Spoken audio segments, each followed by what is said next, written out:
अगर तुम दूसरी लड़की के साथ रह रहे हो तो मुझे हमारे घर छोड़ाओ, और जो हमने तुमको पैसा दिया है उसको हमको लौटा दो।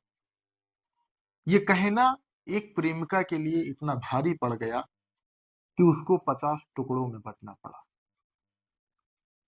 हाँ, आज मैं आपको एक ऐसी ही कहानी सुनाने जा रहा हूँ जिसको सुनकर आप भी कहेंगे कि अगर क्या आज भी लोग राक्षस प्रवृत्ति के लोग हैं। एक 24 वर्षीय लड़की के लिए उसका प्रेमी ही कातिल बन गया। उसका दोष इतना था कि उसने जब उस लड़के को, मतलब अपनी प्रेमी को, किसी दूसरे प्रेमिका के साथ देखा तो उसने कहा कि ऐसा है, मुझे अपने घर छोड़ाओ और जो हमने तुमको पैसा दिया है उसको मुझे लौटा दो। इतने में दोनों के बीच झगड़ा होने लगा। झगड़ा होने के बाद जो प्रेमी रहता है उसने अपने ही प्रेमिका की गला घोंट कर हत्या कर दी। उसके बाद शव को ठिकाने लगाने के लिए, यानी जो प्रेमिका की लाश है उसको ठिकाने लगाने के लिए उसको लगभग 50 टुकड़ों में कर देता है। हसिया से 50 टुकड़े उसके कर शव को कर देता है। उसके बाद एक झोले या बोरे में भर के उसको 500 मीटर दूर जंगल में डाल आता है। पता तो तब चलता है जब कुछ कुत्ते उस लड़की के शव को खा रहे थे। नमस्कार, आदाब, सत श्री अकाल। आप देख रहे हैं केजे इंडिया। मैं हूं आपके साथ कोशिश जायसवाल। दरअसल आज मैं आपको एक ऐसी ही सच्ची घटना पर आधारित एक कहानी सुनाने जा रहा हूं जिसको सोचकर आप भी कहेंगे कि आज भी लोग ऐसे हैं। जैसे मांस, मछली और मुर्गों को टुकड़ों में बांटा जाता है, आप देखते होंगे कसाई खाने में कि लोग मुर्गे कैसे काटते हैं। उसी तरह एक युवक ने अपनी ही प्रेमिका को काट डाला। उसके बाद उसको 500 मीटर दूर जंगल में जाकर कूड़े की ढेर में डाल दी। अच्छा, ये मामला पता भी न चलता। इन मामलों के साथ जो कुत्ते हैं वो भी अहम रोल अदा किए हैं। क्योंकि अगर कुत्तों को लोग देखते ना, कुत्ते लड़की की जिस्म को खा रहे थे, तभी ग्रामीणों ने पुलिस को सूचना दी थी। पुलिस ने सारी चीजों का खुलासा कर दिया है। दरअसल ये मामला झारखंड खूंटी में जरियागढ़ थाना क्षेत्र है।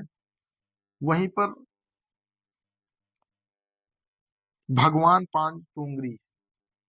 दरअसल वहां पर एक कूड़े का ढेर पड़ा हुआ था जहां पर 24 नवंबर को ग्रामीण देखते हैं कि कुछ कुत्ते जिस्म खा रहे हैं। जब पास जाकर देखते हैं तो किसी लड़की की लाश रहती है। उसके बाद ग्रामीण पुलिस को सूचना देते हैं। पुलिस मौके पर पहुंचती है, तहकीकात करती है। फिर 26 नवंबर को उस लड़की का कातिल पकड़ा जाता है, आरोपी नरेश, जिसका नाम नरेश रहता है। नरेश भेंगरा उसको कहा जाता है। पुलिस पकड़ती है। पुलिस जब कड़ाई से उससे पूछताछ करती है तो वो जो पूरी सच्चाई है कि कहां पर, कैसे और क्यों, किस लिए उस लड़की का उसने मर्डर किया। दरअसल नरेश बताता है, जो आरोपी नरेश रहता है उसने पुलिस को बताया कि इसी नवंबर माह में मैं बेंगलुरु चला गया कमाने के लिए, और उसकी जो प्रेमिका थी उसका नाम गांगी था। गांगी चली जाती है कहीं और कमाने। जब वो वापस आती है नवंबर माह में और ट्रेन पर उसे लेने जाता है नरेश ही, उसके बाद जब वो कमरे पर लाता है तो वहां गांगी, जो उसकी प्रेमिका रहती है, वो क्या देखती है? वो देखती है कि किसी दूसरी लड़की के साथ नरेश रहता है।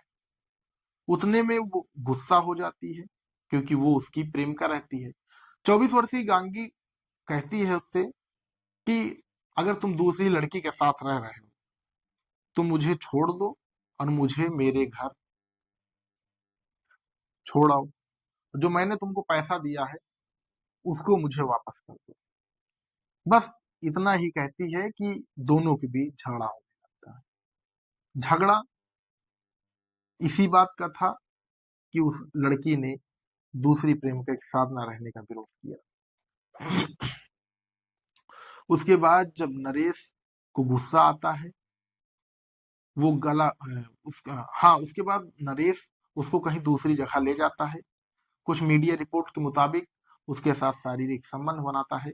उसके बाद उसी के दुपट्टे से उसकी गला घोटकर हत्या कर देता है। गला घोटकर हत्या तो कर दिया था उसने, अब वो सोच रहा था कि आखिर किसी को पता ना लगे तो इसकी लाश को क्या किया जाए। यहीं से नरेश कुछ अजीब हरकत सोचने लगता है। अच्छा, वो हरकत इसलिए सोचता है क्योंकि वो मुर्गा काटने का काम करता था, इसलिए उसको भी किसी भी प्रकार की कोई परेशानी लड़की की लाश को काटने में नहीं। अब लाश को ठिकाने लगाने के लिए उसने सोचा कि क्यों ना हम इस लड़की मतलब उसकी प्रेमिका के 50 टुकड़े कर दे। वो 50 टुकड़े करता है, बैठकर हंसिए और कुल्हाड़ी से 50 टुकड़े करता है। उसके बाद उसको एक बोरे या झोले में भरकर 500 मीटर दूर कूड़े के ढेर में डालाता है। जब काफी दिनों बाद उधर से गुजर रहे ग्रामीण सोचते हैं, वो देखते हैं कि कुछ कुत्ते किसी का जिस्म खा रहे हैं। ग्रामीण पुलिस को सूचना देते हैं, पुलिस वहां पहुंचती है। जब पुलिस पहुंचती है तो पुलिस देखकर दंग रह जाती है। वो कुत्ते किसी जानवर का मांस नहीं खा रहे थे, वो कुत्ते एक लड़की का मांस खा रहे थे, एक इंसान का मांस खा रहे थे। पुलिस उस चीज को इकट्ठा करती है, उसके बाद भी पुलिस को सिर्फ लड़की के सिर और दोनों हाथ की हड्डियां और बाल मिलते हैं। इसके साथ ही पुलिस कातिल को पकड़ने में लग जाती है, जिसमें नरेश भेंगरा का नाम आता है। और नरेश भेंगरा पूरी करतूत बताता है कि आखिर हमने किस प्रकार से कैसे अपनी ही प्रेमिका गांगी की हत्या की। नरेश दो दो प्रेमिकाएं रखे हुए था, जिसके बाद पहली प्रेमिका ने इसका विरोध किया तो नरेश ने उसको मार डाला, और मार भी डाला तो इस कदर मारा कि पूरी बर्बरता पर उतर आए। क्या आज भी ऐसे लोग हैं जो जिस तरह जानवर को लोग काटते हैं उस तरह आदमियों को भी काट सकते हैं? हाँ, उसने बताया कि हमको ज्यादा डर नहीं लगा क्योंकि हम पहले से मुर्गा काटने का काम करते हैं। मुर्गा काटने का काम करते करते उसकी हैबिट हो गई और उसको किसी भी प्रकार की अपने प्रेमिका के शरीर को काटने में दिक्कत नहीं। तो आप सोचिए, क्या आज भी ऐसे लोग हैं? लगातार खबरें आ रही हैं कि कहीं फ्रिज पर 20 टुकड़े करके प्रेमिका को मार डाला, तो कहीं सूटकेस में किसी की लाश मिली। क्या आज भी राक्षस प्रवृत्ति के लोग हैं? क्या ऐसे लोगों को क्या करना चाहिए? ये कमेंट करके आप जरूर बताइएगा। एक नई कहानी के साथ फिर हाजिर होंगे। नमस्कार।